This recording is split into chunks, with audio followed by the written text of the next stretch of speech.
ocorrer segundo esse pensamento. Bem, essa é a questão jurídica, a forma dessa situação. Agora, claro, há um embate político por trás. A oposição quer utilizar a CPI para desgastar o governo. O governo vai argumentar, olha, a investigação está sendo feita pela Polícia Federal, pela CGU, sem nenhum óbice. Então, portanto, isso aqui, na verdade, é o que querem uma pirotecnia para atingir o governo. Essa discussão política será colocada no pano de fundo de todo esse debate. Mas, sem sombra de dúvida, respondendo a sua pergunta agora para concluir, Basília, eu acho que pode chegar ao judiciário, infelizmente.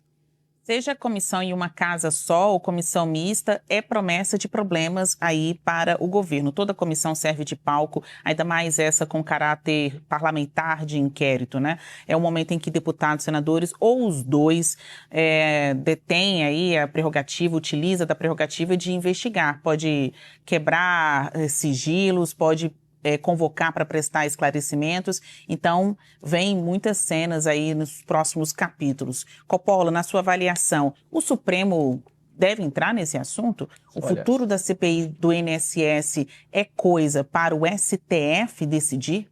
Olha, irretocável a explanação técnica do Dr. Zé Eduardo, nada a acrescentar nessa seara. Olá, Basília. Olá, Dr. Zé Eduardo. Saudações à nossa audiência. Seja pela via parlamentar, seja pela via judicial, é imperioso que se cumpra a lei e é urgente a instauração dessa CPI do INSS para investigar a ladroagem dos sindicatos que roubaram bilhões de reais de aposentados vulneráveis graças à negligência ou, quem sabe, à conivência do governo Lula e dos seus apaniguados. Como nós estamos tratando do tipo mais baixo de corrupção já praticado na história, essa pauta requer um pouco de contexto e hoje eu vou tratar da origem de tudo isso, do ovo da serpente. Manchete aqui da semana passada desta emissora. Congresso flexibilizou regra que restringia esquema no INSS. O primeiro movimento ocorreu em 2019 e o segundo no ano de 2022. O que aconteceu, pessoal? O ex-presidente Jair Bolsonaro, ao tomar ciência das recorrentes fraudes praticadas por sindicatos, por associações, promulgou a medida provisória 871, obrigando essas entidades a renovarem anualmente a autorização dos seus aposentados para descontos associativos. Contudo, como eu disse, em 2019 e 2022, o Congresso modificou a norma, chegando ao cúmulo de dispensar totalmente a obrigação de revalidar as autorizações dos aposentados. À época, os petistas espernearam, se esgoelaram e defenderam com unhas e dentes os interesses da CONTAG, a Confederação Nacional dos Trabalhadores da Agricultura. Aspas para o deputado gaúcho petista Marcon, lá em 2019. Por isso que nós do PT somos contra e vamos votar não a essa proposta, porque isso vem para esculhambar a previdência do nosso agricultor, vem para perseguir o nosso sindicato dos trabalhadores rurais. Fecha aspas. Acontece que, a se confirmarem as suspeitas, o tal sindicato está mais para uma organização criminosa especializada em lesar idosos vulneráveis.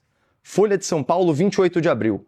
Polícia Federal aponta indícios de fraude e lavagem de dinheiro pela CONTAG, que descontou 2 bilhões de aposentados do INSS. Vocês querem mais manifestações aí de petistas na tribuna? Então, vamos lá. Deputado Ayrton Faleiro do Pará. Aspas. Reconhecemos que o entendimento que a CONTAG construiu aqui com alguns partidos representa um avanço também. Avanço? Só se for avanço no bolso de idosos, no bolso de doentes, no bolso dos vulneráveis. Aspas agora para o relatório da CGU sobre os crimes praticados pelo sindicato defendido com foice e martelo pelos petistas lá no Congresso. A CGU identificou 19 municípios com 60% ou mais de aposentados que possuem descontos de mensalidades associativas localizados principalmente no interior de estados nordestinos com predominância do Maranhão e do Piauí. Pessoal, Maranhão, Piauí estão entre os estados brasileiros com pior índice de desenvolvimento humano. Então o que a gente está falando? A gente está falando aqui de bolsões de extrema pobreza. Essas são as vítimas preferenciais do sindicalismo lulopetista. Segue a CGU. Nesses municípios em que houve grande concentração de incidência de descontos associativos, a maior parte dos descontos beneficiou, adivinhem quem? A CONTAG. Em alguns casos, 84%, em alguns casos, 89%, em alguns casos, 91%. Então, por que a instauração dessa CPI, dessa investigação parlamentar, é tão urgente? Vamos lá. Porque o PT, o partido do governo, é historicamente ligado à CONTAG, maior fraudadora do INSS nesse esquema. Porque os parlamentares petistas atuaram em defesa dos interesses da CONTAG, viabilizando aí uma roubalheira de bilhões. Porque o governo petista soube, já no seu primeiro ano, da explosão de fraudes do INSS e o Lula ainda se recusa a afastar o seu ministro da Previdência. Porque quando a imprensa procurou dados via Lei de Acesso à Informação, o governo Lula se recusou a fornecê-los por vários meses. E foi a imprensa que apurou, foi a imprensa que denunciou o caso um ano antes da CGU e da Polícia Federal, mostrando a relutância do governo em resolver e endereçar o problema. E finalmente, porque um dos sindicatos com maior aumento de faturamento no período das fraudes tem um irmão do Lula como dirigente. E segundo a entrevista do chefe da Polícia Federal, o irmão do Lula e a sua entidade, eles não estão sob investigação policial. Mas espera aí que eu esqueci aqui a cereja vermelha do bolo roubado.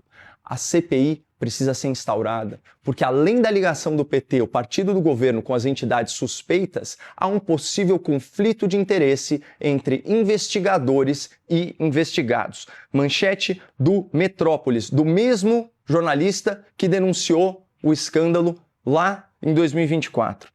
Entidade-alvo da Polícia Federal por fraude no INSS contratou filho do ministro da Justiça Lewandowski por nada menos do que R$600 mil.